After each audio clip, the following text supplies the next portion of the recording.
When you see certain stories, you check your watch just to find out if it's not April the 1st. This was one of them. Sean Longstaff, £50 million valuation. Just talk to me about that. Why? I don't know is the short answer to that question. And in reading the story on ESPN FC, it's because the price paid for Wan-Bissaka, similar age, that's where Newcastle kind of set their sights and started their bidding. The challenge for me is, though, of course, Wan-Bissaka played 35 games last season, and you know exactly how good he is. Longstaff, 8 starts or something like that, and all that comes in between January and the first week of March. So it doesn't make an awful lot of sense. But if in Newcastle, I'm not sure whether you're that motivated a seller. At 50 million, though. Well, you drive him there yourself. But exactly. I mean, right now, you're not quite sure. You know, listen, Newcastle is still sorting out a lot of their own issues before the start of the season. You feel that you have a very motivated buyer in Manchester United, so you see exactly what you can get. It's an opening shot from Newcastle, one that doesn't make sense, but one that they feel, well, we don't really have to sell, maybe.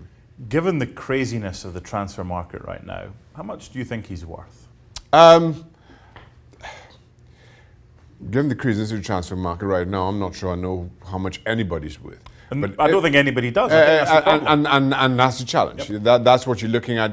You have to push your boat out as far as you can and just see who comes calling. Saying that, if I'm Manchester United and I'm trying to restock with young English talent that I think will serve me well in the long term, and I'm looking at Longstaff, given his age, given his experience or lack of it, more to the point, I don't think I'd go much higher than 25. You know I love a Scottish football reference. Oh. And I do try and get them wherever possible. You have noticed. Yeah. This kid played on loan at Kilmarnock. Okay, now he was fine.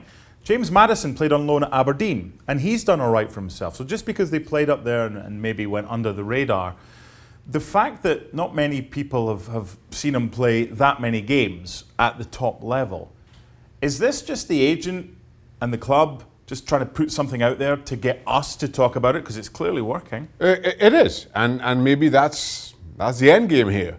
That all of a sudden you've got, at the end of this, whether you sell him or not, let's assume not, you have a player with a higher profile, and maybe people take a little bit more notice, and that adds some value to his worth. I'm not sure, and right now we can only speculate as to what the end game will be. Ultimately, it's what you do on the pitch, and we could talk about him from now until every day from now until the season starts.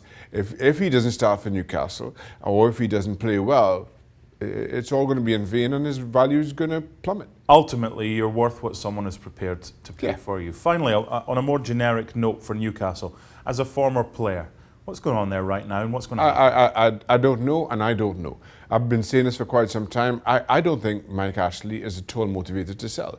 And as much as he's kind of courted offers from just about anywhere he can get them, I don't think he wants to sell the club. I think he's using those to kind of boost the value of the club himself. Maybe, whether that has some personal knockbacks as a result, I don't know. And you understand when you have accomplished managers like Rafa Benitez just growing frustrated with it all. And now you just wonder who can you get to replace Rafa Benitez that has a resume anywhere near to his. Steve Bruce, odds-on favourite.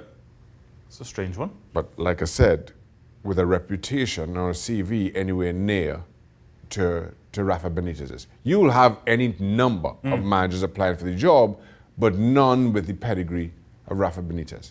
Maybe it was Mike Ashley that valued Longstaff at 50 million. Maybe what you need is Steve Bruce to go to Scottish football, because as we realise now, once you step foot over the Adrian's wall, boom, 50 million. It's cheap at half the